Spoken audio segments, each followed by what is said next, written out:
of America is always safer in the hands of the people than in the conference rooms of any elite. Sam Seder. They are unanimous in their hate for me, and I welcome their hatred. We must guard against the acquisition of unwarranted influence, whether sought or unsought, by the military-industrial complex. The Majority Report with Sam Seder.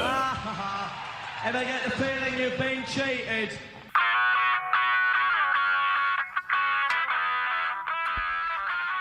It is Tuesday, February 25, 2025.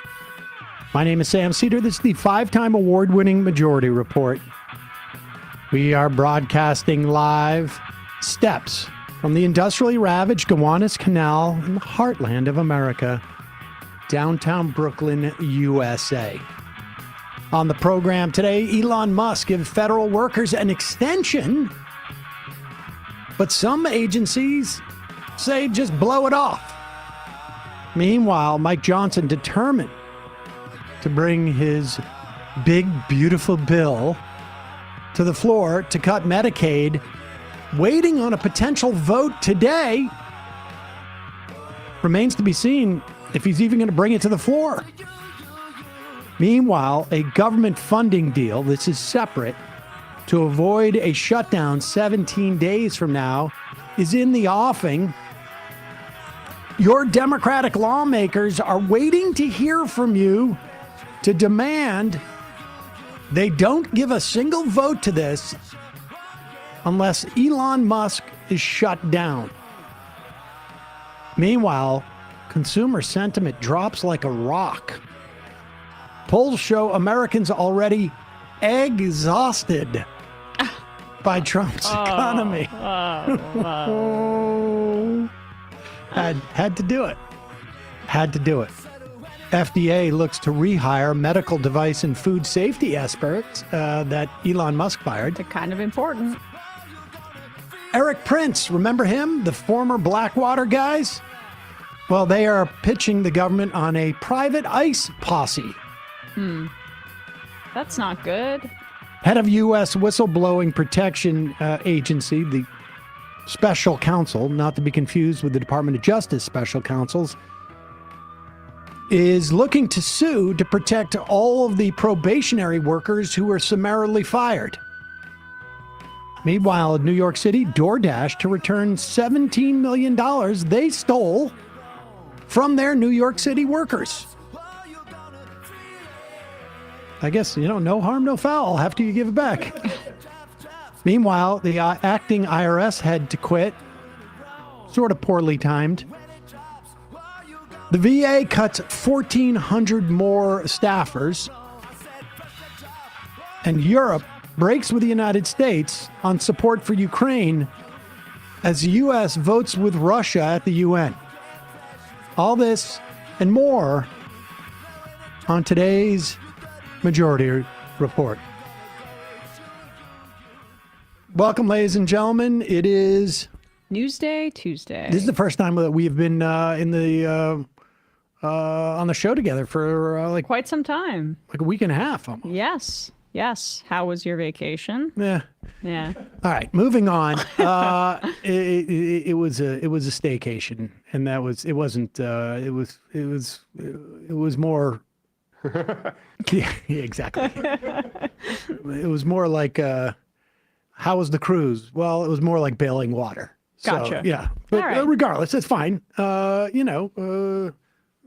It's modern life, the vagaries of modern life. Understood.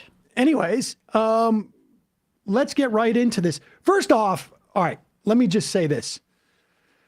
Folks, yesterday, we gave a suggestion that you email hr@opm.gov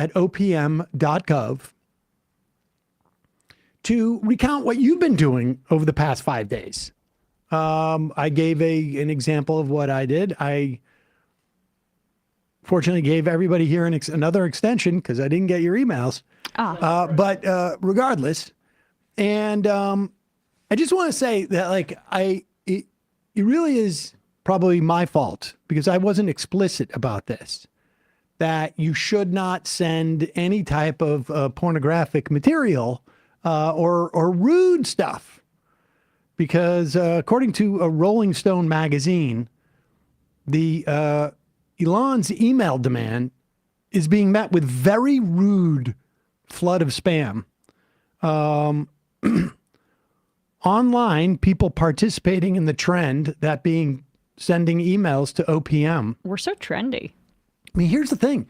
So I saw NBC report that OPM was going to use AI to, assess whether what people had been doing at their job was worthy of, I guess, not losing their job.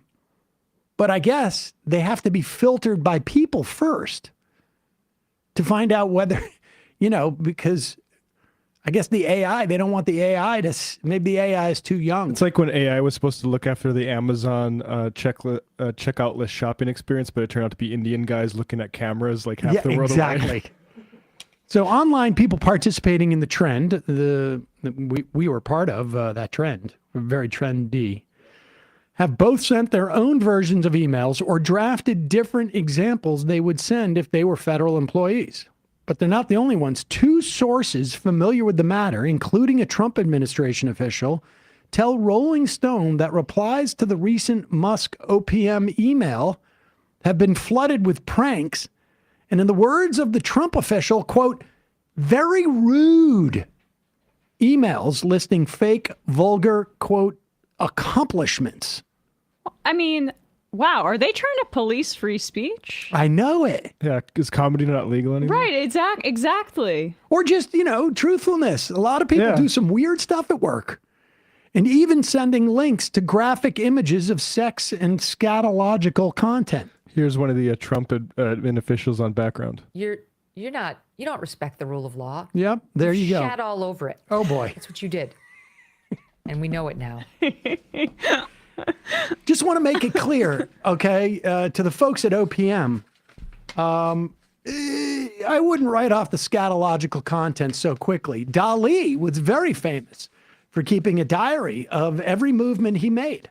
Yeah, there are on a a daily basis. There are a lot of past geniuses that have been obsessed with their bowel movements. So there you go. You gotta find a needle in a pile of shit if you need to look there. Just use AI to sort through it all. Okay. Yeah, exactly. All right, let's go to this. Yesterday we played you some clips of people reacting to the DOGE stuff around the country, and we have some more there's some hopeful perspectives in this, because the response that people have had around the country has been enough to certainly intimidate some Republican lawmakers. Some. And at the very least, David Dayen had a piece yesterday, and we'll go through that a little bit later, but there's some reason to believe that this part of Donald Trump's project, where the Heritage Foundation, Project 2025, Schedule F, get rid of all the civil service, and the sort of marriage with the tech bro folks. Do it through AI. At that reboot conference in San Francisco in September of 2024. That this part of the project may be failing. Like it may have he had his shot and it didn't work. That doesn't mean that there's not going to be a lot of problems associated with a Trump administration and legislation that's going to be bogus, and people are going to be hurt and people are going to lose health insurance. But the fundamental structures of our government may remain intact, and we may be dealing with a very miserable 4 years, but not one that's going to take multiple decades to recover from. The jury's still out, but this is encouraging. Here is Representative Mark Alford, Republican from Missouri, Missouri's 4th district, holding a town hall meeting. This is a couple of days ago. No, it was yesterday. Oh, yesterday?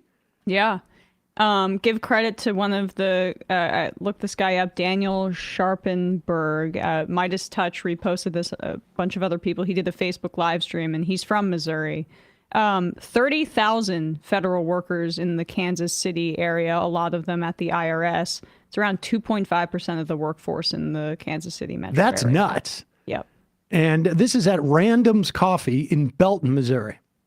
Elon Musk has contracts with the federal government. But he is also, I think, doing an effective job. Conflict of interest! Show me! There are a lot of people who don't want to see waste, abuse, and fraud weeded out. Some of them here today. I don't want him in charge of it. But he is appointed by the president, the chief executive, who can appoint whoever he can appoint you. I thought it was your job. It is your job. Elon Musk and the president have agreed that if there is any potential conflict of interest, It is your job. and today that some people don't believe that would happen. And that's okay. It is your job.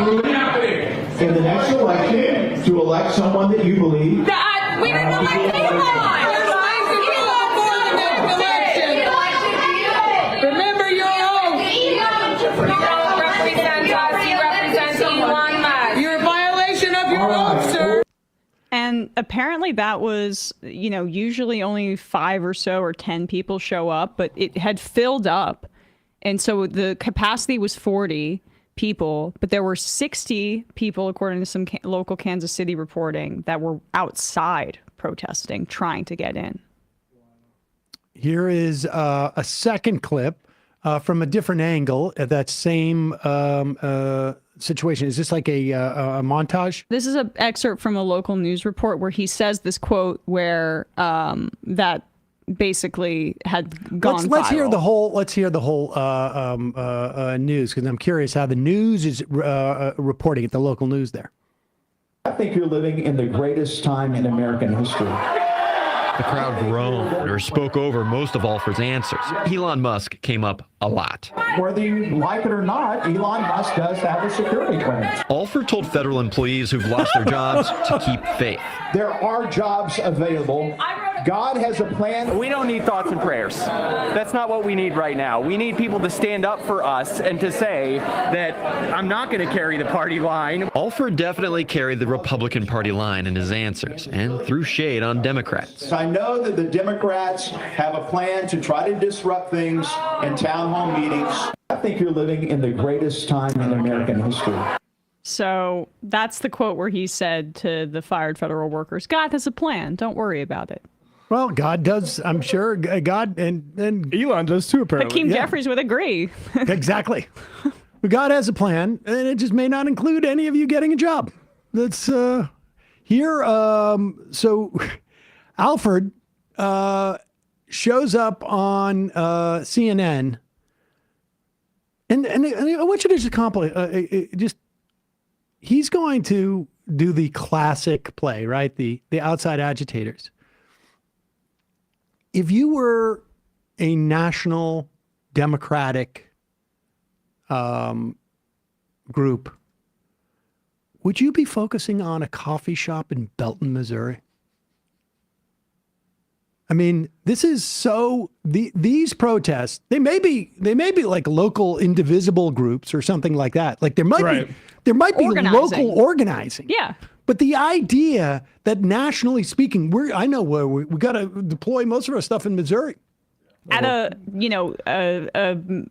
town hall where the maximum capacity is 40 people. I mean, it's projection. I mean, the Koch brother Tea Party is their model. Yes. Yeah. No, these are your constituents, buddy. These are your constituents. There are 30,000 people, and I'm not sure how it overlaps with other districts because Kansas City, covers some ground. But there are 30,000 people, but at least thousands who could be affected, who you're supposed to represent. That's why people are outraged. So he goes on CNN, I guess, because he doesn't want to address his local news people. But here it is. You normally do these meetings, and you say you have like 5 to 10 people show up. This was 150 people, I believe. Were you surprised by the level of frustration that you heard? I would like to say that I was. And first, thank you for having me on, Caitlin. Look, we've done 90 of these since I've been in office. I'm a sophomore. I've been in office for 2 years and a couple of months now. And I love going out and talking to folks in our district. I love having one-on-one conversations. That's how we get things done. I welcome people who don't agree with me so that I can try to win them over, hear their concerns. I represent 772,047 individuals, Republicans, Democrats, independents, politically agnostic. I want to hear their ideas. And that's what we do usually at Mondays with Mark. Before I fly back to Washington, we have discussions. This was brought about outside agitators and some people from outside our district, not our constituents, who came there to make their voices heard, and I respect that. They have every right to be there. We did not prohibit them, even though they did not live in our district. But I really wanted to hear from our constituents. That's who sent me to Congress, and that's who I owe really my service to. And they were not really able to be heard. Some of them were there who had worked for the IRS and were getting laid off in Kansas City. And I really wanted to hear their concerns, and let's work together about how can we find you the next job. There are thousands of jobs, 175,000 jobs right now available in Missouri. You say outside agitators. Are you saying that none of them were your constituents that were there? No. Some were. Let me make that very clear. Some were our constituents. They clearly were not aligned with my way of thinking, and they did not vote for Trump. But that's okay. I wanted to hear from them. Yeah, as and you hear said, their concerns. you represent Democrats as well, and you are the elected official. And some of the Just a reminder, you're the congressman there. What's interesting about this though is that, and what is really relevant about it, regardless of whether he in his mind thinks, well, none of these are my constituents, they didn't vote for Trump, they're completely irrelevant. He felt like he had to run to CNN. And maybe he would have tried to do something locally. Maybe he did. But he had to get on his plane, right, to come back for this vote today. And so these people are on the run.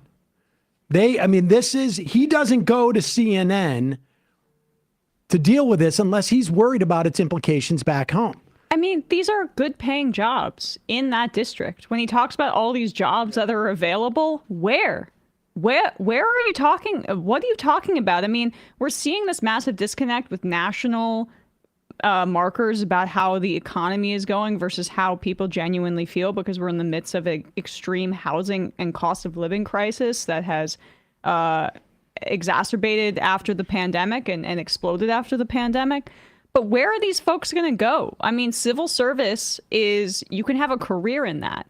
But now this is really an effort to push people back into the private sector where there's a lot, it's not as good paying in many of these instances, and there's fewer protections. This is as old as it gets with conservatism. They're trying to funnel more people back into the private sector. It's just that they're doing it under this DOGE branding, and it creates more precarity for these workers.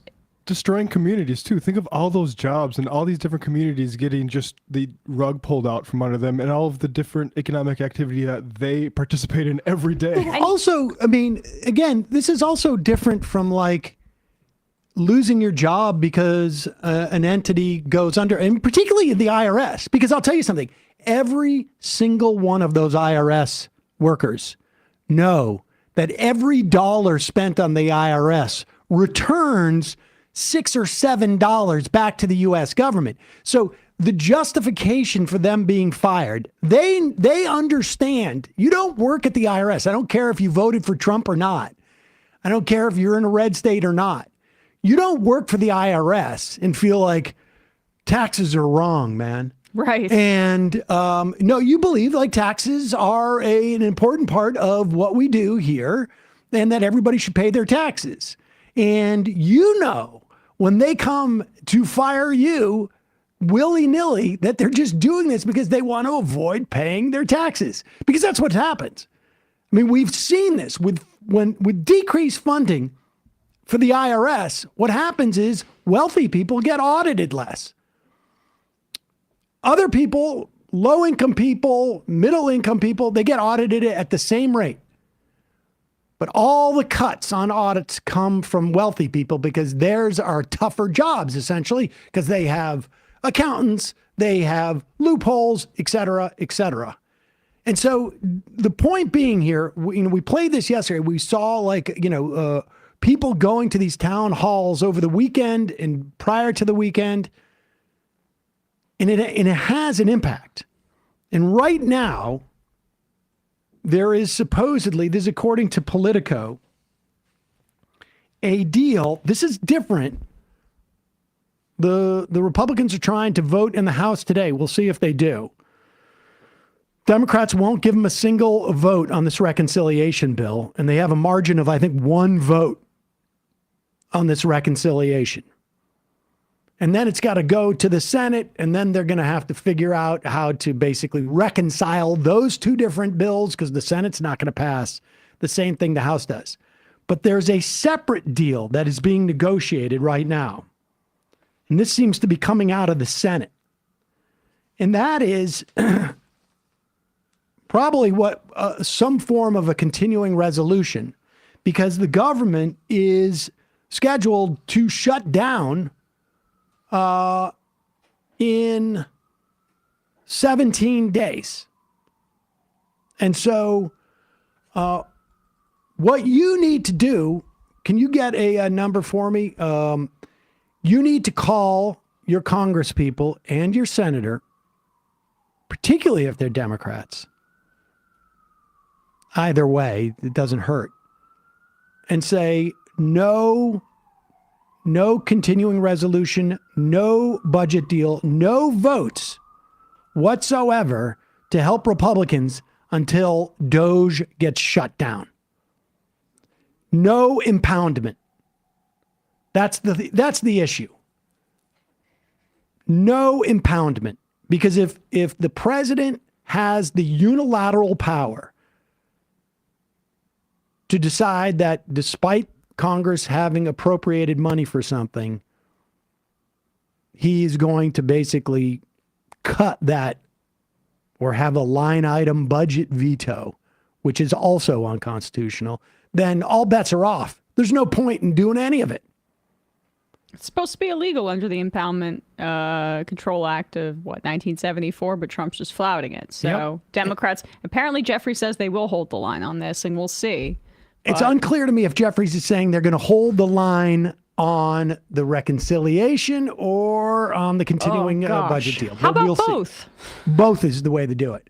Capital Switchboard 202-224-3121. 202-224-3121.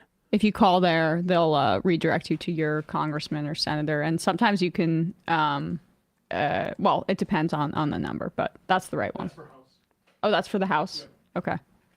That's just for the House? All right. And we'll get to the Senate one in a second. But first, a couple of words from our sponsor. Actually, they're the same. They're the same. I think so. Yeah. I'd like to be able to cook every night a meal for my child from scratch. Put all the love and care in it that I have in my heart for him and put it on a plate. But I don't have the time. Yeah. And you're not a trad wife. And I'm not a trad wife. I'm not a trad husband for that matter. And I'm not a particularly good cook. And I don't have a huge amount of time to go out and source all the things I need. This spice, that spice. But HelloFresh makes it easy for me to cook a home-cooked meal that my son can see me doing, because I also want to, sort of project that. And it's delicious. And you can do really quick ones. And in fact, HelloFresh also now has just ready to heat up meals. So it's both. They have, but the best thing about HelloFresh is that they have 15-minute meals that you can prepare. So you're doing the cooking thing, but you're also not spending like 10 hours doing it. These meals are done. They're basically 3 easy steps. And I want to thank HelloFresh, America's #1 meal kit, for supporting the Majority Report. Here's an offer from HelloFresh. Get up to 10 free meals and a free high-protein item for life at HelloFresh.com/HelloFreshPodcast. One of the things I hate doing, trying to figure out what to have. Now I can just sit down with Saul, and I also know a little bit of what he's going to like, but he's like in that stage now where he's actually like expanding his palate. So I can do more sort of like interesting things. And with HelloFresh, they have 50 wholesome, hassle-free meals to choose from each week, delivered directly to your door. And HelloFresh's new ready-made meals go from the fridge to your fork in about 3 minutes. Wow. That's when I learned the value of a microwave. Same high-quality ingredients, restaurant-worthy flavor you expect from HelloFresh with none of the work. Their lineup of prep and bake meals come together with minimal mess in only 5 minutes of prep, so your oven does the work, not you. I've done stuff like pork sausage with, what's that pasta, the big round one? What, gnocchi? Nope. No, round one, rigatoni. Rigatoni, yeah. Yes. And I've done some like mushu cabbage. Now those are, I think, like, I don't know, 15 or 20 minutes, but they were delicious. Super easy. You could save valuable time with fewer trips to the grocery store thanks to HelloFresh Market, because you can buy other stuff too when you get your order for food. There's over 100 add-on items you can add to your weekly box, like quick breakfast, packable snacks, beverages, and more. And also the great thing about it is the portions are perfect. I'm not wasting any food. I hate to waste food. Right now, you can get up to 10 free meals and a high-protein item for life at HelloFresh.com/HelloFreshPodcast. 1 item per box with an active subscription. Free meals applied as discount on the first box. New subscribers only. Varies by plan. That's up to 10 free HelloFresh meals. Just go to HelloFresh.com/HelloFreshPodcast. We'll put the link in the podcast and YouTube descriptions. Also, sponsoring the program today, as a kid, you love eating cereal. As an adult, you don't want all that sugar, and you need more stuff, particularly, when you get to my age and like you're getting like your muscle mass is diminishing. I need protein. Well, then years ago, I found Magic Spoon. It is a cereal that basically redoes some of the sort of nostalgic flavors of your youth, but without the sugar and with a ton of protein.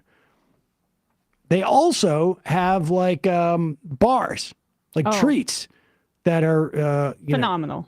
Phenomenal. Great for protein. I've been saying before the gym, I've been loving those. They're like crunchy cereal bars, but Magic Spoon's treats are delicious and what do you call it? No sugar. Every serving of Magic Spoon high-protein cereal has crazy macros. 13 grams of protein, 0 grams of sugar, 4 grams of net carbs. They come in a bunch of different flavors like cocoa and cinnamon roll. For me, I am a cinnamon guy and a peanut butter guy, although the cocoa has been doing it for me lately. Kids, of course, love the chocolate chip cookie and the birthday cake. There's a whole range. Like myself, like the birthday cake. They also have like specialty flavors that come in and out, but their high protein treats are really awesome. You get 12 grams of protein on the go. This is great to give to your kids too, because you don't want to give sugar stuff. But I eat them in the afternoon. They come in mouthwatering flavors like marshmallow, chocolate, peanut butter, dark chocolate. They're great. They're super easy. You can have them at night. You can have them during the day. You put them in your kid's lunch. Put them in your backpack. Forget about it for like 5 days. Still, you got some food in there. It's better than like stuff that turns. Get $5 off your next order at magicspoon.com/Majority Report. Look for Magic Spoon on Amazon or in your nearest grocery store. That's magicspoon.com/Majority Report. $5 off. Check it out. All right. Getting back to this. Do we have an update as to whether they've actually gone for the vote yet? I don't think they have. So not seeing it. I'm just seeing this just popped up. The House budget resolution, this again is the reconciliation bill. They have a real problem here because the one thing that the Republicans always care about, this is the only policy they have. To be fair, there's two. One is tax cuts for wealthy people. They will put some lipstick on that pig and do a little bit of tax cuts for other people maybe. But the bottom line is we need to put as much money as we can in the hands of wealthy people. That's it. And part of the way they redistribute that is pretend like, well, we need to have a balanced budget. We need to cut down on our debt. We need to cut our deficit. So they look for cuts to give themselves more room to provide tax cuts. And the only place for them to look for cuts right now is at Medicaid. But the problem is that 75 million Americans get their health insurance through Medicaid. And then when you add children to it, it's around 83 million in total because that includes what, CHIP as well in Medicaid? Yeah, I don't know if S-chip would be rolled into, or CHIP and S-chip would be rolled into it, but they're looking to get anywhere from like $800 billion over like 10 years out of this. And understand, something like 45% of children born in this country. 41% of births nationwide covered by Medicare. Medicaid. Medicaid, that's what I meant. Nearly 50% of kids with special needs get coverage from Medicaid. 5 and 8 nursing home residents. Nearly two-thirds of everyone in a nursing home is there on Medicaid. 21% of Americans nationally. So that's 1 in 5 Americans gets Medicaid coverage. I can tell you my experience. My mom, what happens is you spend down all of your assets. You get to keep like a car, I think, and maybe I think it was like $3,000 in Massachusetts. And then you've got to spend all that. And then you go into the nursing home, or you're in the nursing home and you spend it there, and then Medicaid starts to pick up the bill. So it's a completely insane system we have in this country. But Medicaid is what made it possible, and will make it possible for your parents, and has made it possible for my parents to get good care in a nursing home.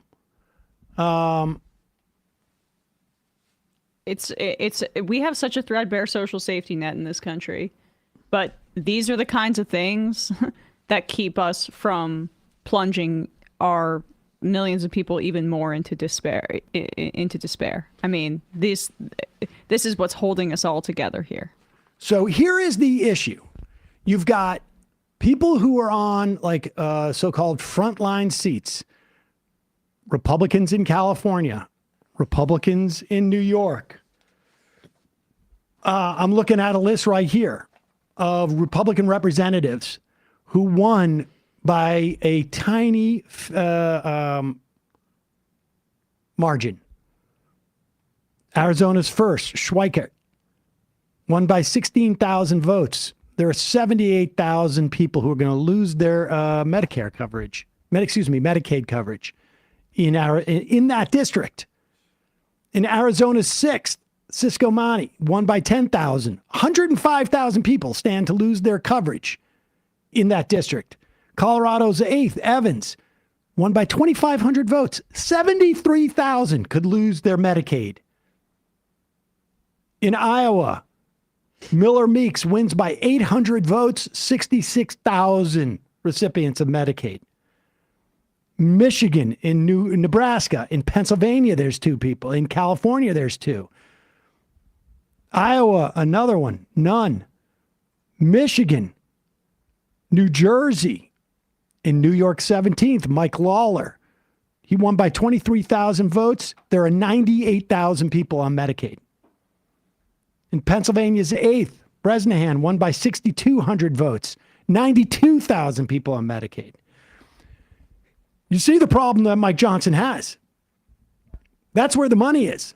They can't justify giving all these tax cuts to their conservative members who are like, hey, wait a second, I thought we were about cutting the deficit. So they're in between a rock and a hard place. Let's go to Alfred. Alfred says he'll vote to cut Medicaid because he doesn't care. And we're going to talk about this waste and abuse. The other question you got was about Medicaid. Yes. At the town hall this morning, the coffee. When it comes to Medicaid, some of your colleagues are considering cutting Medicaid in order to pass your budget blueprint, to get the tax cuts done again, and to get Trump's other legislative priorities. Would you vote for a bill that includes cuts to Medicaid? I will vote for a bill tomorrow that has savings for Medicaid. And I'll tell you the difference. This is just not a nuanced position. There is waste, abuse, and fraud in Medicaid. We're finding out through DOGE and through the access to this data that there is waste, abuse, and fraud. All right, pause it. Okay, first of all, there's a report every year by the DOGE and by HHS on fraud in Medicare and Medicaid. This is not to be confused with improper payments, which sometimes refers to like technicalities, like we didn't get the form, page 3 on form D5 or whatever it is. Nobody has like the obviously exact numbers on fraud because you can't tell. You don't know. But DOJ, HHS, and remember, Medicaid is administered by the states. So they go after this. In all the fraud that they found, which is basically in line with private insurance fraud, health insurance fraud, incidentally, they have found that none of it comes and is perpetrated by beneficiaries. It's all by providers. It's by nursing homes, ambulance driver, companies, healthcare providers. I mean, I don't know what else to call it. It's middlemen. The private equity that owns nursing homes, by the way. I mean, they increasingly, that's where they're finding it. And so remember, again, don't confuse it with improper payments. Some of that may, in fact, be legitimately improper, but some of it is just a question of have every form been filled out. But the December 2024 report put out by the DOJ and the HHS Office of the Inspector General.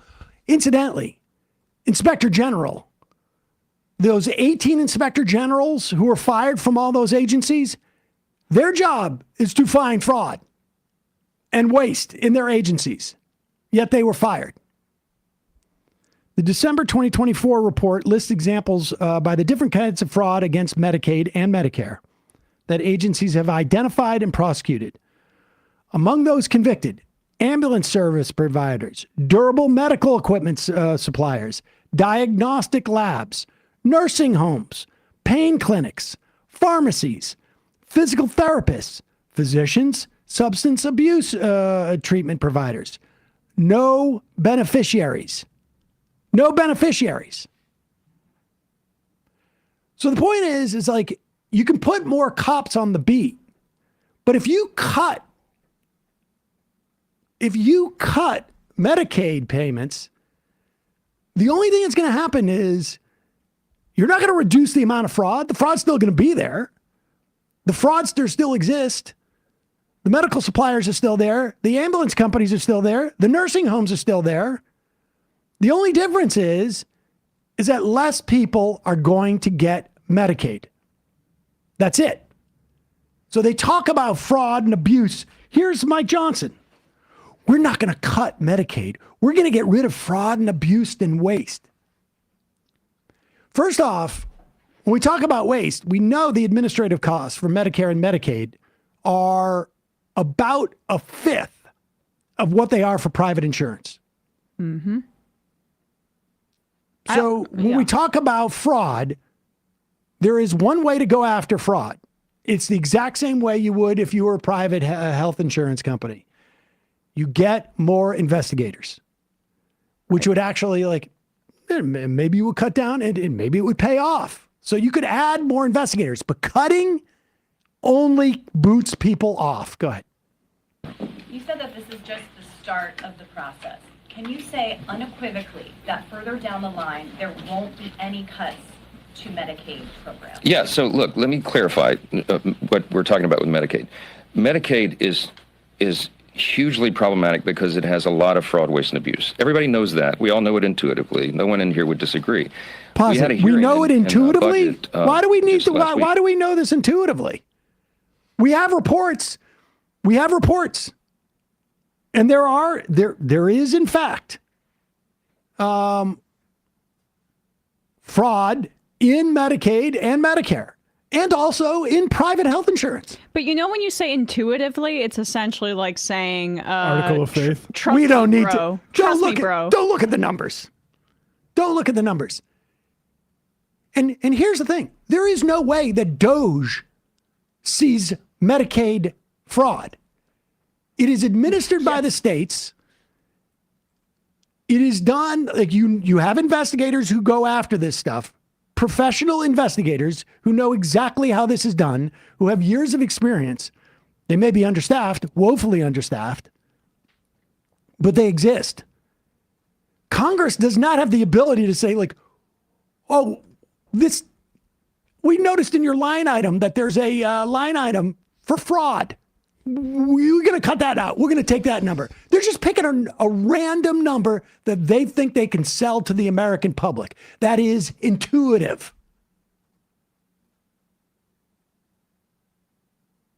There is no way to cut fraud other than hiring investigators. Well, they're hiring the ultimate investigator, Elon Musk. That's basically what their argument hinges on now. Rick Scott on the case, too. Yeah, trust Elon Musk. And I got news from Mike Johnson. The trust for Elon Musk is plummeting when it comes to the public. People are not thrilled about the unelected billionaire who's ransacking the federal government. Do we have more of his response here? Good. To Medicaid programs. Yeah, so look, let me clarify what we're talking about with Medicaid. Medicaid is hugely problematic because it has a lot of fraud, waste, and abuse. Everybody knows that. We all know it intuitively. No one in here would disagree. We had a hearing in budget just last week or week before last, and they asked the experts, and the estimate is I think it's $50 billion a year in fraud alone in Medicaid. Those are precious taxpayer dollars. Everybody is committed to preserving Medicare benefits for those who desperately need it and deserve it and qualify for it. What we're talking about is rooting out the fraud, waste, and abuse. Every taxpayer, it doesn't matter what party you're in, you should be for that because it saves your money and it preserves the programs so that it is available for the people who desperately need it. But here's the thing that doesn't make any sense, right? Like, if you had a retail store, and there was 10% theft going on, would your response be like, okay, well, if we're having 10% of our inventory stolen, what we'll do is order and maintain 10% less of an inventory, and then they won't be able to steal it? I mean, that's the logic of cutting Medicaid because you say there's fraud in it. No, you actually should add money to Medicaid to hire more investigators. And it also is so frustrating to hear this come from him when this is supposed to be Congress's purview, right? I mean, if there was that amount of waste, fraud, and abuse, did that just crop up over the last year after you agreed to the last budget? Or are you just essentially saying, well, there always has been this billions and billions of waste, fraud, and abuse, but we agreed to it previously and didn't call it out. What they're trying to imply is, and this is what the implication is, right? That it's the beneficiaries who are committing the fraud. Yeah. Because when you go down the street and you see somebody with Medicaid and they can go see a doctor, they want to put in your head that they have that illicitly. Yeah. But there is no Medicaid fraud from beneficiaries.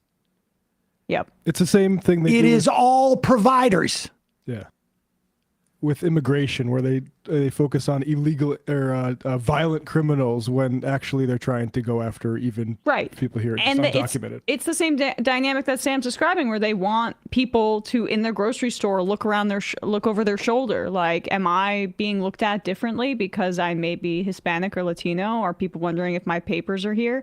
Can we just pull up this KFF map, because I think it's important to see where Medicaid is across the country. Apparently, in terms of percentage, the highest percentage is in New Mexico at 34%. That's if you put your cursor over it, you can see 34% there. But right next to it, right afterwards, is Louisiana, which is the home state of Mike Johnson. 32% of nearly a third of folks in his home state receive Medicaid coverage. This is 41 out of the 50 states now expanded Medicaid under the ACA.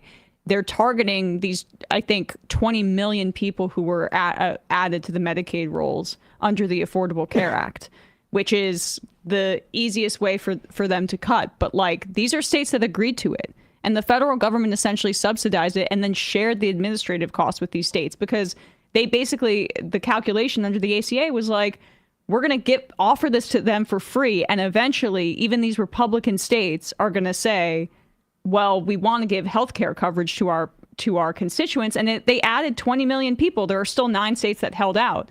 But Louisiana used to have a Democratic governor until recently, and they expanded. And now it's one of the highest percentage states of Medicaid recipients, much higher than the national average of 1 in 5. So there you go, Mike Johnson. That's the representation that he is giving to his constituents. Again, this is all about reducing the number of people on Medicaid. This is not about stopping fraud. There is no, if you want to stop fraud, you hire more investigators. You do not cut aid to beneficiaries. And then the other way that they're going to do this is, and this dovetails into it, when they say fraud, they're not talking about who actually commits the fraud. The hospitals, the doctors, the ambulance companies, the medical device providers, et cetera, et cetera. They're trying to imply that the people who have a Medicaid card, they're the ones who are committing the fraud. And then the next step is we're going to put a work requirement on them, because they're just, all these lazy people are sitting around just so they can get their Medicaid. And we know, we've seen these experiments. In Georgia, they they got a waiver to do a Medicaid experiment. And ProPublica, along with The Current, did a deep dive into this. They had a program called Pathways. And it was an experimental alternative to Medicaid expansion. It has cost taxpayers more than $86 million. And there was a huge enrollment shortfall. Only 6,500 participants enrolled in the first 18 months of the program, which was about 75% less than the state had estimated for year one. I don't even know what that means when you go a year and a half into it. It also slowed down work. The state found it difficult to verify that people are working to keep their benefits. So Georgia has gone from monthly checks to annual ones. It's been a complete disaster. Yeah. And also, there are millions. More expensive. More expensive. They don't care about that. I mean, we know that Cobra is more expensive than if we were to have temporarily expanded Medicare during COVID, but we didn't do that because of the pitfalls of allowing people to imagine a reality where the government provides them with health care. There are millions and millions of people on Medicaid who are working already. So these work requirements are basically meant to target that small percentage of people who need it for disabilities and for other reasons. And maybe they haven't been able to find work because our economy is crap, which the Republicans keep saying, by the way, even though now that Trump's in office, we're supposed to not care about it anymore. This is the only state in the country that has work requirements for Medicaid, and it has been an unmitigated disaster. It cost more just to try and verify. And they couldn't get people to, and they have less people covered. Yep. It doesn't get people, well, I was trying to get away without working, and now I'm going to go out and work now so I can get the Medicaid. As if this is why people are not working.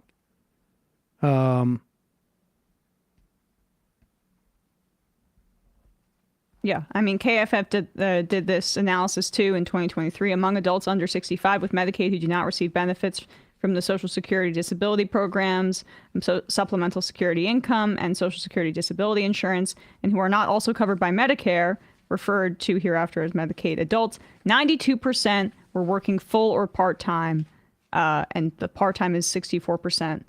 So, or not working due to caregiving responsibilities, illness or disability, or school attendance. So they're talking about 8% of Medicaid adults. And of that number, you had retirees, you had people unable to find work, or were not working for some other reason. So we're talking about a very small percentage of people who are not working because they just don't feel like it. We have it's the working poor. There was an analysis years ago that Walmart and McDonald's are some of the top employers of people who are on Medicaid and food stamps, but working at those jobs. They're working. We live in a country where you can work full time and not be able to afford to pay your rent or come close to it, let alone if you have a family. So there are people who are working all the time and are still on Medicaid and food stamps. And corporations like Walmart know that they can work with the government to keep those people on a treadmill. They outsource it. It's actually a huge benefit to these mega corporations that they don't have to worry about providing a living wage for people because, hey, the taxpayer will foot the bill. We should expand these programs, but we should also force corporations to pay a higher wage. You know what a really efficient way to run the government would be to raise the minimum wage, which we haven't done in years, even in this massive inflationary period on the federal level, so that perhaps other people wouldn't have to rely on some of these government programs when they're already employed. And we're in such a low employment period, but the cost of living is so intense that people are resentful of the economy, rightly so. Calm makes art. I work while on Medicaid. The yearly coverage for my chronic illness last year was over $80,000. I make $20,000 annually, and I'm stuck in low-paying jobs. No way I could cover that without it. Nicola, I have an awesome plan through Medicaid in Pennsylvania. I bust my ass. I still qualify, though, just barely, because I get paid crap, no benefits, in spite of working full-time. I am not unique. I despise these people. Nope. I mean, this is the story of Medicaid in this country. And what you're seeing is like a full court press by all the Republicans to come out and basically claim that the government across the board, to justify Elon Musk's completely random firing spree, fueled by, who knows what, ketamine and blow and Twitter rage, going through and firing government officials willy-nilly, firing people who are experts. They fire everybody who's gotten a promotion. So you're looking for government efficiency. Your first fire are people who are probationary. That means people who have had a promotion in the past 6 months. You're firing the people who have been doing the best. Then you're firing new experts brought in to deal with things like AI and new medical devices. They had to rehire some of those people at the FDA. Then you're accidentally firing the people who are in charge of our nuclear weapons. Like, this is not a surgical thing. This is just simply an assault on government, period. Mm-hmm. And when they talk about fraud in Medicare, they make it sound like there are all these people walking around with Medicaid fraud. There are people walking around with Medicaid cards who don't deserve them, who have been fraudulent, but none of the fraud are beneficiaries. It's all suppliers. And then you get guys like this guy sort of a central casting evil capitalist from Canada in this instance, an import, who is opining about the wastefulness of government and knowing exactly zero about what he's talking about. Watch him get faced. He is on. He is Laura on Coates Live. Yeah, Laura Coates Live. He's on with a guy named Tom Malinowski. I don't know who Malinowski is. He's a former rep from New Jersey. Former representative from New Jersey. Yes, you can't be surgically precision. There's no way to be surgically precision. Sorry, we watch everything at a million speed. Yes, you can't be surgically precision. There's no way to be surgically precision in this. You have to cut more because you just don't know. There's no way to do it. Remember, we've never audited government for 100 years. Never done this before. You may not like it. Tom It may doesn't be think that's traumatic. right. Tom, what's your reaction to that? The government's not Every audited. every agency of the federal government, it helps to know some things if we're going to have this debate. Every agency of the federal government is audited by independent inspectors general. USAID was audited over 60 times last year. And one of the first things that Donald Trump and Elon Musk did was to fire all of the inspectors general. They fired the auditors and they put in charge this billionaire with his 50 child interns who know absolutely nothing about the federal government. And Kevin, like what you're talking about, it might work for a company that makes widgets, because we can do without the company that makes widgets for a few months while you get in there and you restructure it. You can't do that to the FAA unless people aren't going to fly in planes for the next 4 or 5 months. You can't do that to the Defense Department unless you don't want to defend this country for the next 4 or 5 months. It's ridiculous that we're even having this argument. And I'm someone who believes there is waste in government and there are ways to get at it, but not by firing everybody first, shutting things down while you investigate. Do the investigation, work with Congress, work with these employees, do it right. It's been done before. I would add, you can't shut down food safety for months. You can't shut down environmental protections for months. You could say that health insurance, you could go on and on and on. And to the extent that there is waste in government, we know what it is.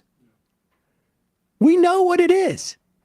It is lobbyists coming in, donors feeding at the trough. It is contracts to Tesla for $400 million worth of electric armored pickup trucks that they have. I mean, that's where the waste is. The waste is a function of people just like that dude on that panel who's donating money and wants his tax breaks, wants his subsidies for his company. That's where all the waste is. I mean, it's this notion that, but they need to malign government. And this is why it's been so bad when the Democrats decided to join in this chorus in the 90s. It was inevitable that it was going to lead to this place where you start to create this notion of government being bad. And frankly, we were fortunate in some respects to have the American Rescue Plan in 4 years ago, where people actually saw like a material benefit from the government, so that there's still sort of like some muscle memory as to the government actually can help me. Yeah, right.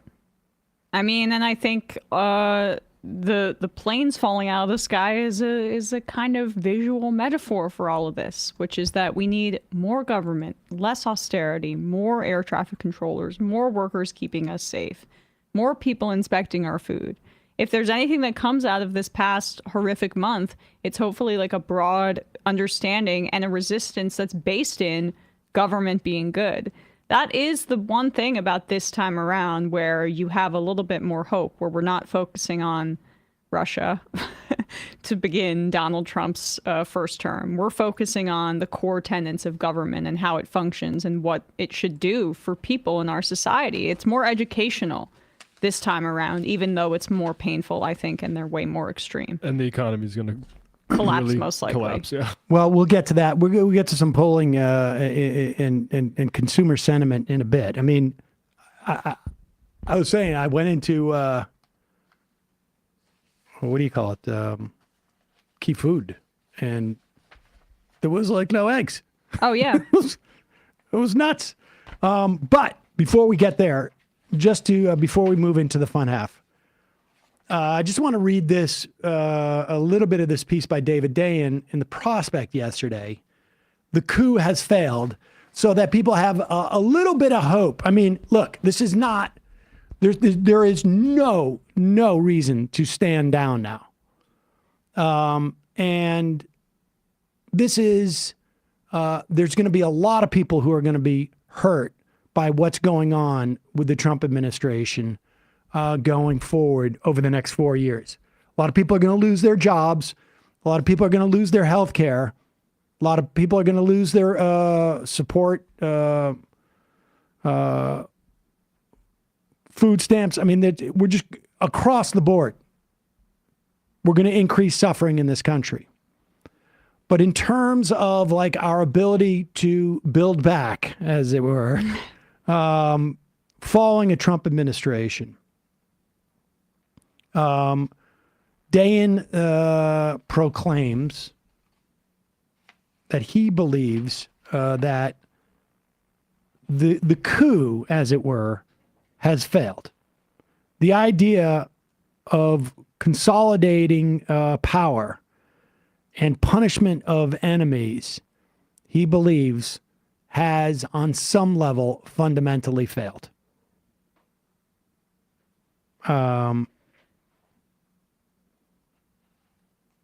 He believes that there was an overreach. He's talking about every headline out of Washington being about Elon Musk. There's a sense among Americans that Trump is not keeping his eye on the ball. They are exhausted by Elon Musk. Ugh. Sorry. Tried it again. He writes, as the economy drifts towards a combination of higher unemployment and higher inflation, last seen in the presidency of the late Jimmy Carter, Trump will find it harder to simply sweep in and take power. Town hall held by Rich McCormick, Republican in Georgia last week, in a district that went for Trump 60-38, was a disaster, with angry constituents demanding he stand up for them and not let Trump control the federal budget and cut services for the needy. Other deep red districts have seen similar dynamics. In rural eastern Oregon, a town hall held by Representative Cliff Benz, Republican in Oregon, in a county that went 68% for Trump, the crowd shouted, "Tax Elon, tax the wealthy, tax the rich, and tax billionaires." In Oklahoma, constituents demanded that Representative Kevin Hern, who won in November 60-34, put Musk under oath. In Wisconsin, Representative Glenn Grantham won by a similar number. At a town hall near Oshkosh, he faced a parade of boos and shouts, as did fellow Wisconsinite Representative Scott Fitzgerald, Republican. I can tell you right now that no national group is saying we need to dedicate our resources in Oklahoma or in, a county that went 68% for Trump. Nobody's doing that. Nobody's going to their donors and say, if we just had funding. Right. I mean, this is, people are pissed. And now, there's a small percentage of people who are paying attention. Maybe these are Democrats and indivisible people going out to these town halls. I have no doubt that's the majority of them. These are not Trump voters who are doing that. But even if you won by a 68% to 38% or 60 to 38% margin, you don't want the news reminding people who are not paying attention to this that, hey, wait a second. Not only are the egg prices high, which they know when they go to the store, but what's going on? I also, these are real people. in these communities. These are real people who are going to be affected and see their economy destabilize. And even if they're the biggest MAGA person ever, they may go to soccer with another family, and like their kid is playing on the soccer team with parents, one of them who just lost their job, laid off in the federal workforce. So the idea that this can happen and not affect communities across the country, maybe we'll get into this in the fun half. There are almost 1 million federal workers in states that voted for Donald Trump. Over 1 million, or almost 1 million. And I think a lot of these folks are going to run for office. We'll see if they have good politics. I mean, that's kind of more what I care about. But I do think that there's going to be a grassroots movement to have some of these fired federal workers challenge these Republicans. Yep. All right, we're going to take a break, head into the fun half, and we've got some polling on the economy, which is really stunning. Yep. Just a reminder, it's your support that makes this show possible. You can become a member, join themajorityreport.com. When you do, you not only get the free show free of commercials, you get the fun half. You can IM us. We're going to take calls. I will even read some of these IMs, like cinematology. Sam, if you couldn't find the eggs because it was nuts, I think you might have been in the wrong aisle. Huh. Yep. I had that coming. Nah. Also, Just Coffee, justcoffee.coop, fair trade coffee. Use the coupon code majority, get 10% off. You can also buy the Majority Report blend. Emma, no ESPN. No ESPN. This We're week. on a bit of a hiatus for right now. Appreciate everybody understanding. But, lots going on. So. Oh, yeah. Tons going on Sunday. Yeah, not much. Except, whatever. We get it. The Knicks can't beat the Cavs or the Celtics. It's sad. So, moving on. Matt, what's happening on Left Reckoning? I'm avoiding eye contact. Tonight on Left Reckoning, talk to Elise Joshi. People might remember her as a Gen Z for Change activist who interrupted KJP during a climate speech saying, hey, stop doing all these leases. And then we also have Van Jackson on to talk about the Pentagon cuts. He does the Undiplomatic podcast, and we'll talk about Ukraine and some other stuff too. So patreon.com/Left Reckoning tonight at 7 o'clock Eastern time. Although, speaking of basketball, what a comeback by the Timberwolves. Congrats to you guys. Anthony Edwards just swatting SGA out like he's Kevin O'Leary, also Canadian. So. Incredible. All right, we'll see you in the fun half.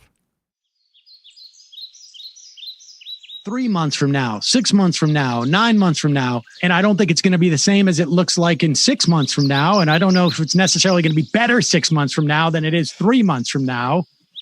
But I think around 18 months out, we're going to look back and go like, wow. What? What is that going on?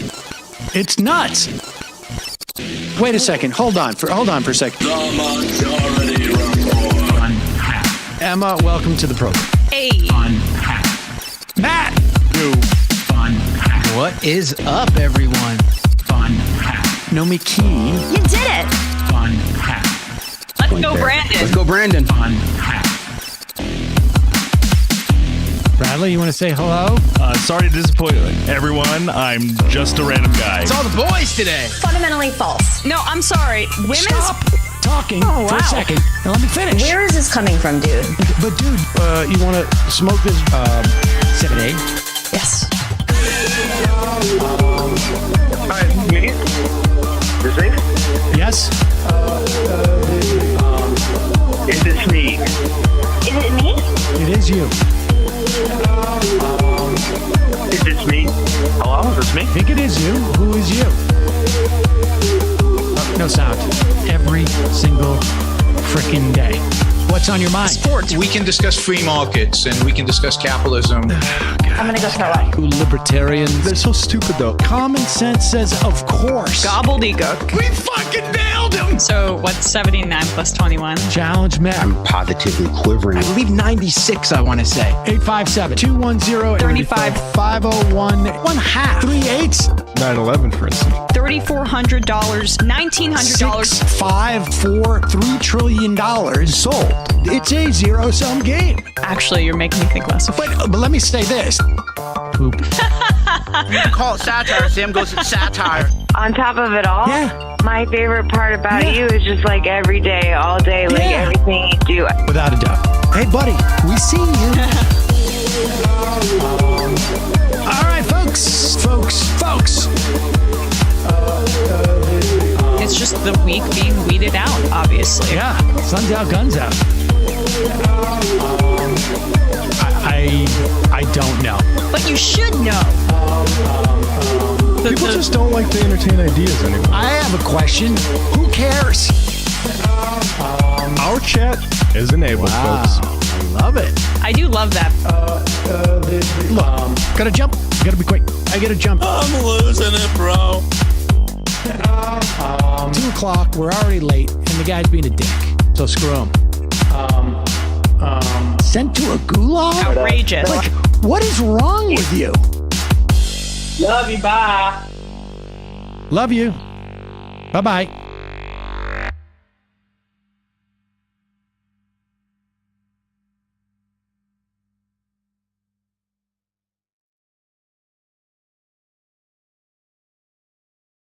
And back. We are back. Sam Seder, Emma Vigeland, Majority Report. Hello. Otka Dragon, do you think Elon Musk's abandonment of his kids has to do with his belief